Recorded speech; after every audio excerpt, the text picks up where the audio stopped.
Welcome to Ayushman భవ. మీరు brain ట్యూమర్తో బాధపడుతున్నారా? తరచూ తలనొప్పిగా ఉంటుందా? వికారంగా అనిపిస్తోందా? మీ కండరాల్లో బలహీనంగా అనిపిస్తోందా? మొదలగు బ్రెయిన్ ట్యూమర్ సమస్యలకు లేటెస్ట్ మెథడ్స్ గురించి మాట్లాడేందుకు మనతో పాటు 10 టీవీ స్టూడియోలో ఉన్నారు Yashoda hospitals senior neuro surgeon doctor Ravish Sunkara. వారిని అడిగి మరిన్ని సలహాలు సూచనలు తెలుసుకుందాం. నమస్తే డాక్టర్. హలో అండి.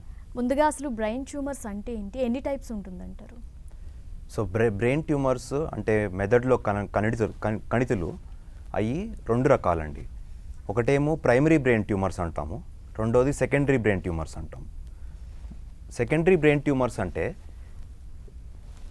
మన బాడీలో ఇతర భాగాలలో క్యాన్సర్లు అయ్యి ఆ క్యాన్సర్ బ్రెయిన్కి పాకితే దాన్ని సెకండరీ బ్రెయిన్ ట్యూమర్ అంటాము. అయితే మనము కామన్గా most common brain tumours secondary brain tumours అన్నమాట. సో ప్రైమరీ బ్రెయిన్ ట్యూమర్స్ అంటే బ్రెయిన్ టిష్యూస్లో నుంచే ప్రైమరీలీ ఎరైజ్ అయ్యే ట్యూమర్స్ని ప్రైమరీ బ్రెయిన్ ట్యూమర్స్ అంటాము. సో ఈ ప్రైమరీ బ్రెయిన్ ట్యూమర్స్ అనేది రకరకాలన్నమాట. అంటే కవరింగ్ ఆఫ్ ద బ్రెయిన్ నుంచి ఎరైజ్ అయ్యే ట్యూమర్స్ని మెనింజియోమాస్, అలాగే సపోర్టింగ్ సెల్స్ నుంచి ఎరైజ్ అయ్యే ట్యూమర్స్ని గ్లయోమాస్ అంటాం అన్నమాట. సో ఈ సెకండరీ బ్రెయిన్ ట్యూమర్స్ అనేది మనకి వేరే పార్ట్స్లో నుంచే ఎరైజ్ అవుతుంది, ప్రైమరీ బ్రెయిన్ ట్యూమర్ అనేది ఆ బ్రెయిన్లో నుంచే ఎరైజ్ అవుతుంది అన్నమాట. సో బ్రెయిన్ ట్యూమర్ రావడానికి రీజన్స్ ఏంటంటారు? సో బ్రెయిన్ ట్యూమర్స్ రావడానికి అట్లా స్పెసిఫిక్గా కారణాలు అంటూ సైంటిస్టులు ఇప్పటిదాకా కనిపెట్టలేకపోయారు. కానీ యూజువలీ కార్సినోజెన్స్ అంటే రేడియేషన్స్కి కంటిన్యూస్గా ఎక్స్పోజర్ అయ్యి అట్లా ఉన్నప్పుడు మనకి బ్రెయిన్ ట్యూమర్స్ అనేది ఆ పేషెంట్స్లో ఎక్కువ చూస్తామన్నమాట. బట్ స్పెసిఫిక్గా ఒక కారణం అంటూ ఈ ట్యూమర్స్కి ఏమీ లేదు. అలా అని జనరల్ క్యాన్సర్స్ అసోసియేటెడ్ అయ్యింది like excessive smoking, excessive drinking, ఇవన్నీ కూడా మనము బ్రెయిన్ ట్యూమర్స్ పేషెంట్స్లో చూస్తామన్నమాట. అంటే బ్రెయిన్ ట్యూమర్ ఉన్న వాళ్ళ సిచ్యువేషన్ ఎలా ఉంటుందంట, అంటే లక్షణాలు ఎలా ఉంటుంది అంటారు? అంటే బ్రెయిన్ ట్యూమర్ లక్షణాలు అనేది మనకి రకరకాలుగా ఉంటాయి అన్నమాట. ఒకటేమో చాలా సింపుల్గా కూడా ప్రజెంట్ అవ్వచ్చు.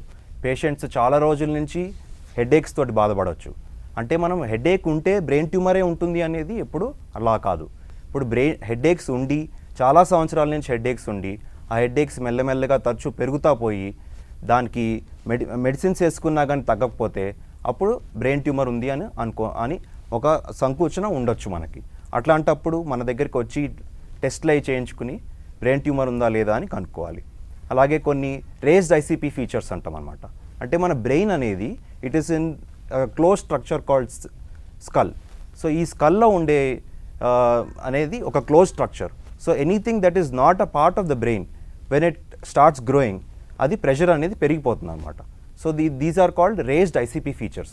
ఈ రేజ్డ్ ఐసీపీ ఫీచర్స్ అంటే ఒకటి ప్రొజెక్టైల్ వామిటింగ్, అంటే బాగా తలనొప్పి వచ్చి తర్వాత ఇమీడియట్గా వామిటింగ్ అయ్యి ఆ తలనొప్పి అప్పుడు తగ్గుతుంది, దాన్ని ప్రొజెక్టైల్ వామిటింగ్ అంటాం అనమాట. అలాగే కొంతమందికి పొద్దున్న లెగవంగానే ఈ వామిటింగ్స్, నాసియా తగ్గకుండా ఉంటుందన్నమాట. ఇలాంటి అన్ని ప్రాబ్లమ్స్ తోటి బ్రెయిన్ ట్యూమర్స్ ఉంటుంది. అలా కాకుండా కొన్ని మనకి ఎట్లా అంటే నార్మల్గా any function in the body ఒక స్పెసిఫిక్ పార్ట్ ఆఫ్ ద బ్రెయిన్లో దాని రిప్రజెంటేషన్ అనేది ఉంటుందన్నమాట. అంటే మనం ఒక ఏలు కదిలియాలన్నా కానీ దానికి కరెక్ట్గా రిప్రజెంటేషన్ అనేది బ్రెయిన్లో ఉంటుంది మనకి. ఆ పార్ట్ ఆఫ్ ద బ్రెయిన్లో కనుక ట్యూమర్ వస్తే ఆ పర్టిక్యులర్ ఫంక్షన్ ఒక్కటే డ్యామేజ్ అవ్వచ్చు. అంటే కొంతమందిలో జస్ట్ స్పీచ్ అరెస్ట్ అవ్వచ్చు, కొంతమందిలో కాగ్నిటివ్ ఎబిలిటీ అనమాట, అంటే మనము డెసిషన్స్ తీసుకునే పవరు, మనం క్యాలిక్యులేషన్స్ చేసే పవరు, ఇది ఎఫెక్ట్ అవ్వచ్చు. ఇట్లా సింపుల్ సైన్స్ తోటి కూడా బ్రెయిన్ ట్యూమర్స్ తోటి చాలామంది మన పేషెంట్స్ వస్తారు. మోస్ట్ ఆఫ్ ద పేషెంట్స్ మనతోటి ఇలాంటి సటిల్ సైన్స్తోనే ప్రజెంట్ అవుతారనమాట మనకి. సో ఇది బ్రెయిన్ ట్యూమర్ అని ఎలా గుర్తిస్తారు? సో మనకి ఇలాంటి సైన్స్ ఏదైనా ఉండి, ఎట్లాంటి తలనొప్పులు ఏదైనా కంటిన్యూస్గా తగ్గకుండా ఉండి అలా ఉన్నప్పుడు మన దగ్గరికి పేషెంట్ వస్తే మనము వేరియస్ టెస్ట్స్ అనేది ఉంటాయన్నమాట. So some simple test like CT scan మనకి ఏదైనా పెద్ద ట్యూమర్ ఉందంటే ఇమీడియట్గా తెలుస్తుంది. అట్లాగే ఎంఆర్ఐ అని ఉంటుంది. ఎంఆర్ఐలో అయితే మనకి ఇట్స్ మోర్ స్పెసిఫిక్ అనమాట దెన్ సిటీ స్కాన్. ఎంఆర్ఐ చేస్తే ఈవెన్ స్మాల్ ట్యూమర్స్ కూడా మనం బయటికి కనిపెట్టవచ్చు. కానీ ఈ మధ్యన ఇంకా అడ్వాన్స్ టెస్ట్ వచ్చినాయి అనమాట. మనకి దాన్ని బట్టి అది ఒకవేళ మనకి సింపుల్ ఎంఆర్ఐ కానీ సిటీలో కానీ మనకి బ్రెయిన్ ట్యూమర్ ఉందని తెలిస్తే దానికి మనం ఇంకా అడ్వాన్స్ టెస్ట్ వచ్చినాయి ఈ మధ్యన. అంటే ఫంక్షనల్ ఎంఆర్ఐ అని చెప్పి, అంటే ఆ tumour A part of the బ్రెయిన్లో ఉంది, అది ఏ ఫంక్షన్ని డిస్టర్బ్ చేస్తుంది అనేది మనం ఫంక్షనల్ ఎంఆర్ఐ లాంటి టెస్ట్ తోటి కనిపెట్టవచ్చు. అట్లాగే మనకి ఈవెన్ ఇంకా further test like neuro cath lab అని ఉంటుంది అనమాట. దాంట్లో ఏంటంటే మనం బ్లడ్ వెజల్స్ ఆ ట్యూమర్లో బ్లడ్ వెజల్స్ బ్రెయిన్లో ఉన్న బ్లడ్ వెజల్స్ దాన్ని ఎట్లా ఎఫెక్ట్ చేస్తుంది ఇవన్నీ మనము ఒక పర్ఫెక్ట్ ప్లానింగ్ తోటి టెస్ట్ చేసుకునే అవకాశం మనకి ఈ మధ్యన ఉంది మనకి. సో అంటే ఈ బ్రెయిన్ ట్యూమర్ లాంటివి రాకుండా ఉండాలంటే మన డైలీ లైఫ్ స్టైల్ అనేది ఏ విధంగా డిజైన్ చేసుకోవాలంటారు? అంటే ఇట్లా లైఫ్ స్టైల్ అంటూ జనరల్గా హెల్దీగా ఉంటే ఇప్పుడు మెయిన్లీ మనం అర్థం చేసుకోవాల్సింది ఏంటంటే gone are the days when brain tumour ఉంటే మనము ఇంకా లైఫ్ లేదు అనేది ఇప్పుడు లేదు. సో ఇప్పుడు జనరలీ మనం ఇఫ్ యూఆర్ హెల్దీ అంటే మనము మంచిగా హెల్దీ న్యూట్రిషన్ ఫుడ్ తీసి రెగ్యులర్ ఎక్సర్సైజ్ చేసుకుంటా ఉండి మన బాడీని అనేది హెల్దీగా ఉంచుకుంటే ఏంటంటే ఇలాంటి బ్రెయిన్ ట్యూమర్స్ ఒకవేళ వచ్చి ఉంటే అప్పుడు దాన్ని మనం సర్జరీ చేసినప్పుడు ఇమీడియట్గా రికవరీ అయ్యే ఛాన్స్, తొందరగా రికవరీ అయ్యే ఛాన్స్, తర్వాత పేషెంట్ కంప్లీట్గా హెల్దీ అయ్యే ఛాన్స్ ఒక హెల్దీ పర్సన్కి ఈజీగా ఉంటుంది. అదే మనకు ముందల నుంచే బాడీ కొంచెం వీక్గా ఉంది అంటే ఇలాంటి బ్రెయిన్ ట్యూమర్ వచ్చినప్పుడు రికవరీ ఛాన్సెస్ కొద్దిగా తక్కువ అవుతాయి అన్నమాట. అంటే ఇంకా టైం ఎక్కువ పట్టవచ్చు బికాజ్ జనరలైజ్డ్ న్యూట్రిషన్ ఒక బాడీలో తక్కువ ఉంటే దట్ ఎఫెక్ట్స్ అనమాట. బట్ యాజ్ సచ్ ఒక పర్టిక్యులర్ థింగ్ చేస్తే బ్రెయిన్ ట్యూమర్స్ రావు అనేది సైంటిఫిక్లీ ఇప్పటిదాకా ఏది ప్రూవ్ అవ్వలేదు. సో ఎలాంటి జాగ్రత్తలు తీసుకోవాలి బ్రెయిన్ ట్యూమర్ ఉన్న వాళ్ళు?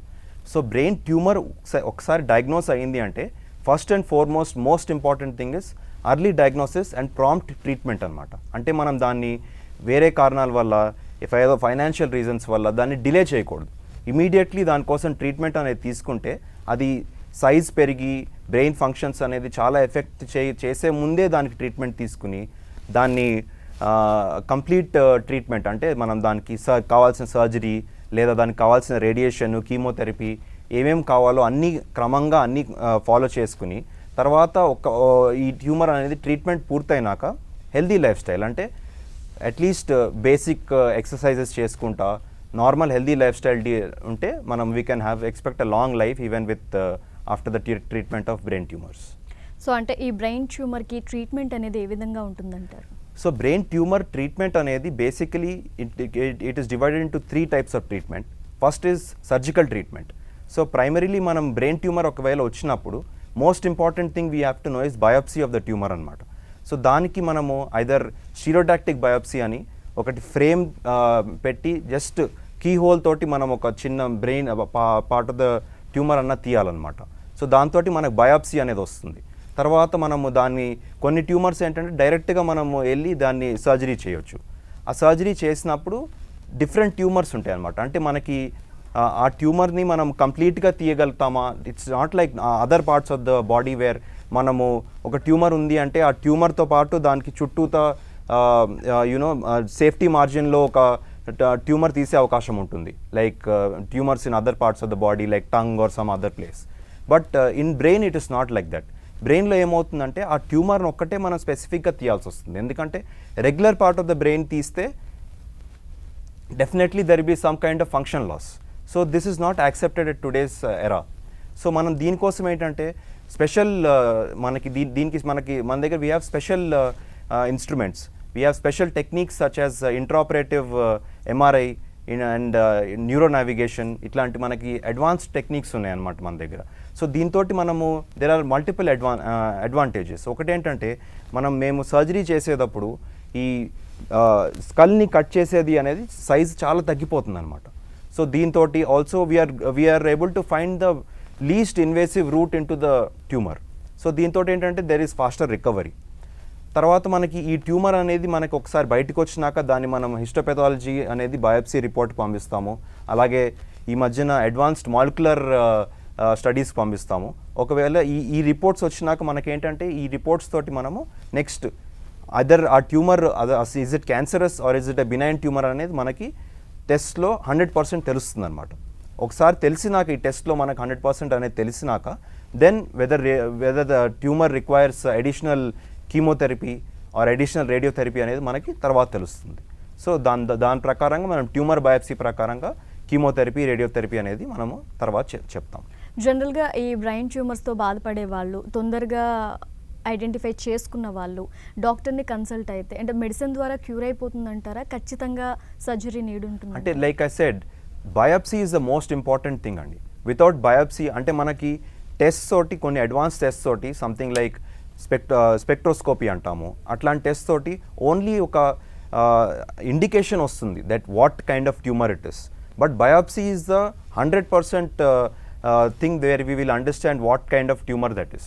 So without biopsy, tumor is the treatment of the tumor is not even 50% completed. So at least a stereotactic biopsy or at least మనకి ఆ టిష్యూ డయాగ్నోసిస్ అనేది కంపల్సరీ కావాలి. సో దాంతో so for that reason we need to do some kind of a surgery definitely. అలాగే ఈ brain ట్యూమర్కి సంబంధించి advance treatment కూడా అందుబాటులో ఉంటుందంటున్నారు, దాని గురించి చెప్పండి. సో అడ్వాన్స్డ్ ట్రీట్మెంట్ అంటే లైక్ ఐ సెడ్, ముందల్లాగా మనము బ్రెయిన్ ట్యూమర్ అనేది ఇప్పుడు there are different type of ట్యూమర్స్కి డిఫరెంట్ అడ్వాన్సెస్ ఉన్నాయండి. ఇప్పుడు like brain tumours in the pituitary gland. Pituitary gland అంటే ఒక గ్రంథం, మనకి కళ్ళ వెనక ఒక గ్రంథం ఉంటుందన్నమాట. దాంట్లో అరైజ్ అయ్యే ట్యూమర్స్ని మనము కీ హోల్ సర్జరీ అంటాము. అంటే మనం ఎండోస్కోప్స్ తోటి మనము ట్రాన్స్నేసల్ అంటే ముక్కులో నుంచి ఎండోస్కోప్స్ పంపించి మనం ఆ ట్యూమర్ని తీసేయగలిగే స్తోమత మన టెక్నాలజీ మన దగ్గర వచ్చేసింది. అలాగే మనకి రెగ్యులర్ ట్యూమర్స్తో కూడా మనకేంటంటే ఇంట్రాప్ నావిగేషన్ అంటాం అనమాట. అంటే మనము ఇంట్రాప్ నావిగేషన్ అంటే something like GPS to for the neurosurgeons during the surgery of the brain. So మనము ఏం చేస్తాము అంటే ఈ మనం సర్జరీ ముందు మనకు వచ్చిన ఇమేజెస్, అంటే మనకి ఈ ఎంఆర్ఐ ఇమేజెస్ కానీ కాంట్రాస్ట్ సిటీ ఇమేజెస్ కానీ మనం ఈ న్యూరో నావిగేషన్ మెషిన్లో ఫ్యూజ్ చేస్తాం. సో దీంతో ఏంటంటే మనకి సర్జరీ చేస్తున్నప్పుడు మేము ట్యూమర్ లొకేషన్ ఎగ్జాక్ట్లీ ఎక్కడుంది అనేది మనకి న్యూరో నావిగేషన్ మనకి చెప్పేస్తుంది. సో దాంతో మల్టిపుల్ అడ్వాంటేజెస్ అనమాట. ఒకటేంటంటే మనం size of the craniotomy, we are able to reduce the size of the craniotomy, అంటే మనకి ఎక్కడికి వెళ్ళాలి అనేది కరెక్ట్గా తెలుసు. అట్లాగే second major advantages least invasive route towards the brain. అంటే ముందర ఎట్లా ఉండేది అంటే మనకు బ్రెయిన్ ట్యూమర్ ఉన్నప్పుడు దానికి ఏ డైరెక్షన్ నుంచి వెళ్ళాలి అనేది ఓన్లీ సర్జన్స్ నాలెడ్జ్ మీద డిపెండ్ అయ్యి ఉండేది. But now we have a technology where you are able to guide, the machine is able to neuro navigation machine is able to guide us to for the least invasive route into the tumour. So దీంతో ఏంటంటే మనకి surgery time కూడా తగ్గిపోతుంది, recovery time తగ్గిపోతుంది, హాస్పిటల్లో overall stay తగ్గిపోతుంది. So multiple advantages దీంతో. కానీ దీంట్లో ఏంటంటే మనకి న్యూరో నావిగేషన్ మెషిన్లో ఒక స్మాల్ మార్జిన్ ఆఫ్ ఎర్రర్ ఉంటుందన్నమాట. అంటే మనము ఈ ఇమేజెస్ ఈ what images we are acquiring or pre op. So మనం ఒకసారి సర్జరీ లోపలికి వెళ్ళినాక, సార్ స్కల్ ఓపెన్ చేసినాక ఒక ఫ్యూ మిల్లీమీటర్స్ ఆఫ్ షిఫ్ట్ అనేది మనకి డెఫినెట్లీ ఉంటుందన్నమాట. So there is a slight margin of error with this intraop navigation. So దీనికోసం అనేది ఇంట్రాప్ ఎంఆర్ఐ అంటామన్నమాట. ఈ ఇంట్రాప్ ఎంఆర్ఐ అనేది యశోద హాస్పిటల్స్లో first time in India intraop MRI 3 Tesla intraop MRI అనేది మనకి ఇన్స్టాల్ చేశారు. సో దీంతో అడ్వాంటేజ్ ఏంటంటే even after opening the skull మనకి we can do an MRI in the operation theatre. So దాంతో మనకి ఇంకో సెట్ ఆఫ్ ఇమేజెస్ అనేది ఆఫ్టర్ ఓపెనింగ్ ద స్కల్ అనేది మనకి ప్రొక్యూర్ అవుతాయి అనమాట.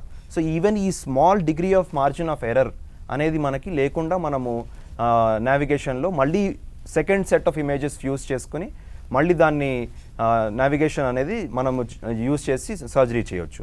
Again the same advantages, even small margin of error, that few millimetres of error also is taken care by this intraop MRI. దాని తర్వాత ఈ ఇంట్రాప్ ఎంఆర్ఐ తోటి ఇంకొక అడ్వాంటేజ్ ఏంటంటే మనం యూజువలీ ముందర ఇంట్రాప్ ఎంఆర్ఐ లేని ప్లేసెస్లో ఏంటంటే మనకి సర్జరీ అయిపోయినాక ఎంత భాగం మనం ట్యూమర్ తీసాము అనేది మనకి సర్జరీ అయిపోయినాక పేషెంట్ స్కాన్ చేసినాకే తెలిసేది. సో ఇప్పుడు అట్లా కాదు. అప్పుడు కొన్నిసార్లు ఏమయ్యేది మనకి మనము ఈ స్కాన్ అనేది సర్జరీ అయిపోయినాక నెక్స్ట్ డేనో లేకపోతే ఆఫ్టర్ ద పేషెంట్ రికవర్సో స్కాన్ చేసినప్పుడు మనకి రెసిడ్యువల్ ట్యూమర్ అనేది కొన్నిసార్లు కనిపించేది అనమాట. Main reason for that is sometimes this tumours tissue అనేది మనకి కళ్ళకి డిఫరెన్సియేషన్ అనేది ఉండదన్నమాట. ఇంట్రాప్ మేము సర్జరీ చేస్తున్నప్పుడు the differentiation is so very mild అనమాట. ద కలర్ డిఫరెన్సియేషన్ కానీ, ద టెక్స్చర్ డిఫరెన్సియేషన్ కానీ, ద నార్మల్ బ్రెయిన్ టిష్యూకి ఇంకా మనకి ట్యూమర్ టిష్యూకి. సో అట్లాంటప్పుడు మనం sometimes we are left over with some tumour. ఇట్లాంటప్పుడు ఏంటంటే మనకి ఈ ఇంట్రాప్ ఎంఆర్ఐ అనేది ఎట్లా హెల్ప్ చేస్తుందంటే ఇమీడియట్గా మనకి సర్జరీ కంప్లీట్ సూచరింగ్ కంప్లీట్ అయ్యే ముందే మనం ఒక సెట్ ఆఫ్ ఇమేజెస్ ఎక్వైర్ చేసుకుంటే ఎనీ రెసిడ్యువల్ ట్యూమర్ అనేది మనకి ఇమీడియట్లీ తెలిసిపోతుంది. ఈ రెసిడ్యువల్ ట్యూమర్ ఇమీడియట్లీ తెలిసిపోయినప్పుడు ఏంటంటే మనం అక్కడికక్కడే without the need of a repeat surgery మనం ఆ ట్యూమర్ని 100% తీయగలిగే అవకాశం మనకి ఇమీడియట్లీ దొరుకుతుందన్నమాట.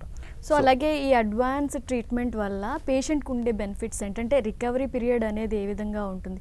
చాలామంది రెస్ట్ తీసుకోవాలి, So స్ట్రెస్ అది- ఫీల్ అవ్వకూడదు అలా చెప్తూ ఉంటారు కదా, సో దాని రికవరీ పీరియడ్ గురించి చెప్పండి. యా, సో ఈ అడ్వాన్స్డ్ ట్రీట్మెంట్స్ తోటి మనం ఏంటంటే mainly like I said the advantage is first major advantage is time of surgery. Time of surgery is reduced drastically అనమాట. మనం అట్లీస్ట్ ఒక 25-30% of the time we are able to save by this intraop navigation techniques అనమాట. So దాంతో మనకి patient recovers faster immediately. అంటే మనం ICU stay అనేది completely cut చేయవచ్చు. Almost most of the patients simple ట్యూమర్స్లో అయితే మనం 1 డే కూడా ఐసీయూలో పెట్టని ఓన్లీ హాఫ్ డే ఐసీయూలో పెట్టి వార్డ్కి షిఫ్ట్ చేసే సిచ్యువేషన్స్ మనకి ఈ మధ్యన మనం చూస్తున్నాం అనమాట ఈ నావిగేషన్ టెక్నిక్స్ వల్ల. అలాగే overall stay in the hospital.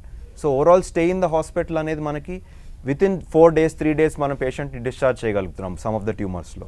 అట్లాగే patient is able to go back to work within 1 week 10 days of time. Immediately after suture removal, patient is completely fit to go back to work in most of the tumors. So ఒకసారి treatment అయిన తర్వాత కంప్లీట్గా cure అయిపోయిన తర్వాత మళ్ళీ ఫ్యూచర్లో ఏ chance ఏమన్నా ఉంటుందా? మళ్ళీ ఎఫెక్ట్ అయ్యే ఛాన్స్ కానీ సిమ్టమ్స్ తెలిసే ఛాన్స్ కానీ ఏమన్నా ఉంటుందంటారా? అంటే ఏంటంటే అండి, ఇది ట్యూమర్ మనకి బయాప్సీ బట్టి డిపెండ్ అవుతుంది. ఒకటేంటంటే బయాప్సీలో మనకి అది బినైన్ ట్యూమర్ అని తెలిసింది and we are able to resect the tumour 100%. Then regular follow ups maybe 6 monthly or yearly follow up, దాంతో మనకి follow up to see if recurrence is there or not, that is enough. But if the tumour మనకు బయాప్సీలో తెలిసింది that it is glioblastoma, that is grade 4 tumour. గ్లయోబ్లాస్టోమాలో ఏంటంటే మనకి the prognosis is not that great. అట్లాంటప్పుడు మనము పేషెంట్కి దాని తర్వాత ఫాలోఅప్ కీమోథెరపీ కానీ రేడియోథెరపీ కానీ అవసరం పడుతుంది. అట్లాంటి పేషెంట్స్కి కొంచెం ఈ ట్రీట్మెంట్ అనేది కొన్ని రోజులు ఇట్లా ఎక్స్టెండ్ అనమాట. But it completely depends on the kind of biopsy. బయాప్సీలో whether the tumour is benign tumour or a cancerous tumour, దాన్ని బట్టి డిపెండ్ అవుతుంది అనమాట. బినైన్ ట్యూమర్ 100% రిసెక్షన్ అయిపోతే then it is cured for life. But if it is a cancerous tumor, again it depends on the grade of the tumor. So if it is a grade 2 or a grade 3 tumor, then again a good amount of resection and good compliance with chemotherapy and radiotherapy undi ante patient can expect a long life. Only in cases of very high grade gliomas, that is glioblastoma multiforme antamu, grade 4 glioblastoma. So dantlo matramu patient ki koddiga life expectancy will not be that high.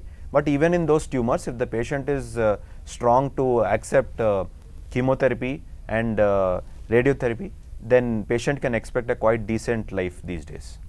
అలాగే brain tumour అనేది ఎక్కువ age ఉన్న వాళ్ళను వినిపిస్తూ ఉంటుంది. అలాగే middle age వాళ్ళు కూడా బ్రెయిన్ ట్యూమర్తో బాధపడుతున్నారంట అంటూ వింటూ ఉంటాం.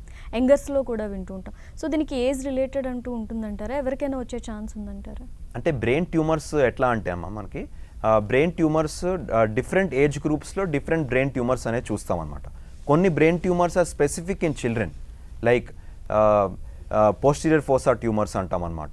దాంట్లో మెడ్యులోబ్లాస్టోమాస్ అంటాం. అలాంటి ట్యూమర్స్ అనేది మనం సహజంగా పిల్లల్లో ఎక్కువ చూస్తాం అనమాట. అలాగే కొన్ని ట్యూమర్స్ అనేది they are specific to middle aged people. ఈ మెనింజియోమాస్ అనేది మనము మిడిల్ ఏజ్డ్ ఫీమేల్స్లో ఎక్కువ చూస్తూ ఉంటాం అనమాట. అట్లాగే ఈ గ్లయోబ్లాస్టోమాస్ అంటే హై గ్రేడ్ ట్యూమర్స్ అనేది యూజువలీ మనము ఓల్డ్ ఏజ్ గ్రూప్లో చూస్తూ ఉంటాము. అట్లాగే like I said the most common tumour the secondary tumours అనేది which arise from other parts of the body, అలాంటివి కూడా మనము యూజువలీ క్యాన్సర్స్ అనేది అడ్వాన్స్డ్ ఏజ్ గ్రూప్ వల్ల అయ్యే క్యాన్సర్స్, ఆ సెకండరీ ట్యూమర్స్ అనేది కూడా మనము అడ్వాన్స్డ్ ఏజ్ గ్రూప్లో చూస్తాం. సో బ్రెయిన్ ట్యూమర్స్లో ఏంటంటే మనకి there is no specific age group where we see more brain tumours, but different kind of brain tumours propensity అనేది మనకు ఒక ఏజ్ గ్రూప్లో ఎక్కువ ఉంటుంది. అలాగే ఈ ఏ స్టేజ్లో రికవరీ అనేది ఫాస్ట్గా ఉంటుందంటారు?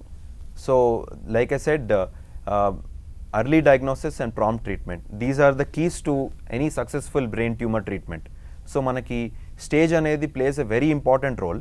So in case manamu if we are able to identify the tumor in an early stage, ante ippudu manam benign tumors untayi.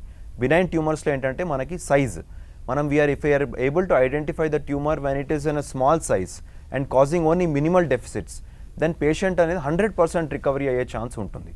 అలాగే మనకి ఈ గ్లయోమాస్ అంటాం. గ్లయోమాస్లో కూడా మనము early grades of the tumours, అంటే మనం గ్రేడ్ 2, గ్రేడ్ 3 ట్యూమర్స్, లో grade gliomas identify చేస్తే దాన్ని రిసెక్ట్ చేస్తే లాంగ్ లైఫ్ ఉంటుంది.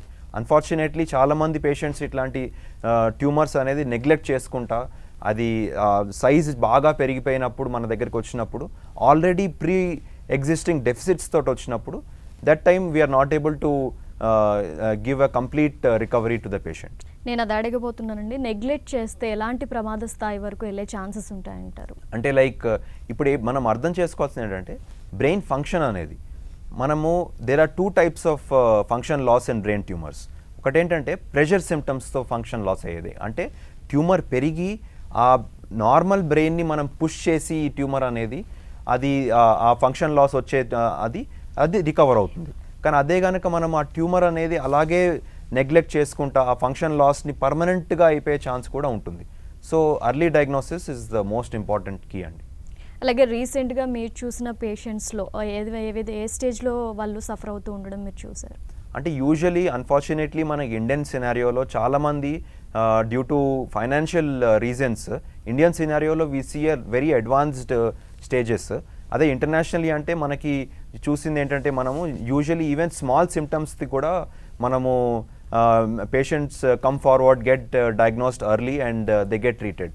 But in India especially due to the financial constraints చాలాసార్లు మనము పేషెంట్స్ అనేది ఈ హెడేక్స్ తోటి చాలా రోజులు సఫర్ అవుతా అండ్ మనకి లోకల్ డాక్టర్స్ దగ్గర కానీ డైరెక్ట్ ఫార్మసీస్ దగ్గర కానీ over the counter painkillers వేసేసుకుంటా ఈ సిమ్టమ్స్ నెగ్లెక్ట్ చేస్తూ ఉంటారు. అట్లాంటి సినారియోస్లో మనం చాలా ఇండియన్ సినారియోలో హై గ్రేడ్ ట్యూమర్స్ కానీ చాలా సైజ్ పెరిగిపోయిన ట్యూమర్స్ కానీ రెగ్యులర్గా చూస్తూ ఉంటాం అన్నమాట. సో ఈ this is what it is. అలాగే యశోద హాస్పిటల్స్లో ఎలాంటి ట్రీట్మెంట్ అందుబాటులో ఉందంటారు? సో యశోద హాస్పిటల్స్లో మనకి ఇంటర్నేషనల్ స్టాండర్డ్స్ ప్రకారంగా all advanced modalities like coming from డయాగ్నోసిస్కి ఫంక్షనల్ ఎంఆర్ఐ కానీ ఇంట్రాప్ ఫంక్షనల్ ఎంఆర్ఐ కానీ దాని తర్వాత న్యూరో క్యాత్ ల్యాబ్ కానీ అన్ని facilities to diagnose the tumour 100% before we go into surgery. We have all the advanced diagnostic modalities. అట్లాగే we have international స్టాండర్డ్స్లో ఉండే సర్జికల్ స్వీట్స్ అనమాట. అంటే like with all facilities like intraop navigations, intraop MRI which is not available in any other hospital in Hyderabad or in Telugu రాష్ట్రాల్లో ఎక్కడ available లేని ఇంట్రాప్ MRI facility అనేది మనకి ఉంది. అట్లా so this advanced intraop advanced operation theatre తర్వాత దాంతో రికవరీ స్టేజ్లో we have very advanced ICUs which are manned by professional intensivist and వీళ్ళు ఏంటంటే మనకి perfect recovery of the patient in ICU, they ensure that. And దాని తర్వాత we have very state of the art rehabilitation facilities. Patient surgery అయిపోయినాక వర్క్కి ఎంత ఫాస్ట్గా recovery అయ్యేది, వర్క్కి వెళ్ళేది హెల్ప్ చేస్తానికి రీహాబిలిటేషన్ సర్వీసెస్ కూడా పర్ఫెక్ట్ రీహాబిలిటేషన్ సర్వీసెస్ మన దగ్గర ఉన్నాయి. అండ్ చాలామంది బ్రెయిన్ ట్యూమర్ అనేసరికి ఇది ఎప్పటికీ తగ్గదు అని ఒక అపోహలో ఉంటారు, ట్రీట్మెంట్ విధానాలు తెలియక. అలాంటి వాళ్ళ కోసం మీరు ఏం చెప్తారు? అంటే డెఫినెట్లీ బ్రెయిన్ ట్యూమర్ అనేది because of various reasons, some movies ఈ ఇన్ఫ్లుయెన్స్ వల్ల డెఫినెట్లీ మనకి బ్రెయిన్ ట్యూమర్ అంటే ఇంకా there is no coming back అనే నోషన్ చాలా ఎక్కువగా ఉంది. But I think that is not there anymore. Most of the brain tumours now are curable and especially many benign tumors are completely curable and you can have a long life if it is a benign tumor. Even in cancerous tumors we have advanced modalities now. We have advanced radiotherapy, advanced chemotherapy available. So దీంతో ఏంటంటే patients are ముందల్లా కాదు, now we have life expectancy is a lot with any kind of brain tumor now. Thank you doctor. Brain ట్యూమర్కి సంబంధించి treatment విధానాలు తెలియజేశారు. ఇది ఇవాల్టి ఆయుష్మాన్ భవ కార్యక్రమం. చూస్తూనే ఉండండి 10 టీవీ, జనం కోసం నిజం కోసం.